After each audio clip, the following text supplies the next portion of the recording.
It's just one of the seemingly endless lists of horrors brought on by Russia's war on Ukraine. Ukrainian authorities say they've already located and removed some 80,000 landmines and explosive devices across the territory. And though Washington pledged $89 million to help Ukraine clear the weapons, the process could take decades. My guest today, Olga Savchenko, works for the French NGO Humanity and Inclusion, formerly Handicap International, where she heads the Explosive Risk and Education Project. Olga, thank you very much for joining us today. So if I'm correct, Handicap International originally proposed that you leave your city, Dnipro, to work in Chernivtsi. Why did you say no? The first when I applied for the position, it was they asked me to go to Chernivtsi, and I'm originally from Dnipro. That's why I decided to stay with my family, with my friends, and to support people there, because in Dnipro city, it became like the big logistic hub for IDPs from the eastern part of Ukraine, from Kharkiv region, Donetsk and Lugansk, who flee from the war. So I decided to stay there because it's, for my opinion, it's more efficient to be there and to provide risk education on these territories. So before we get to risk education, what is the situation like in Dnipro now? It's depends. You never know when the rocket will hit the city.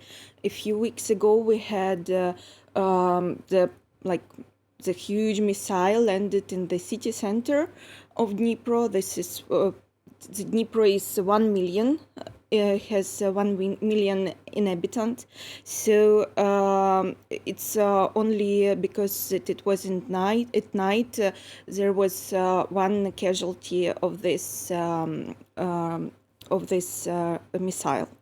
But 47 buildings around was damaged or completely or partially, because it was, as I said, in the city center. It was a huge market. Olga, more generally, so what are Handicap International's priorities in Ukraine now that the war is just about to hit the 7-month mark? Handicap International has different programs, like basic needs program, health program, and risk education. We support people with disabilities. They receive rehabilitation, they receive psychosocial support, and some basic needs, some hygiene kits, for example.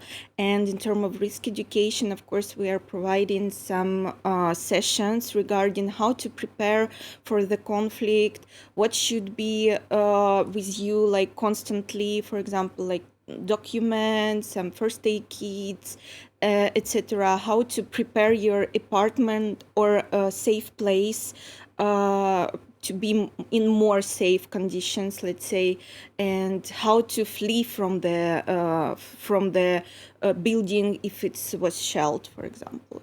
You manage the Explosive Risk and Education project now, but even prior to Russia's full-scale invasion of Ukraine in February, Ukraine ranked 5th in the world for civilian casualties from landmines and explosive remnants of the war. What is the history behind that? Why has it been so difficult to start? When did that start, the issue with landmines being left across the territory, and why has it been so difficult to clear them?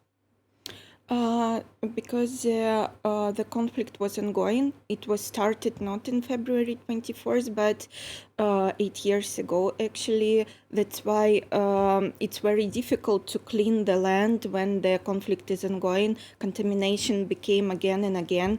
And of course, the parts don't want to just take out the landmine, because it's some kind of defensive landmine in minefield can be. And of course, after the shelling, a lot of unexploded ordnance remain in the land as well. Perhaps as a final question for you, Olga, you work not only with displaced communities, but also with those who are living close to combat zones.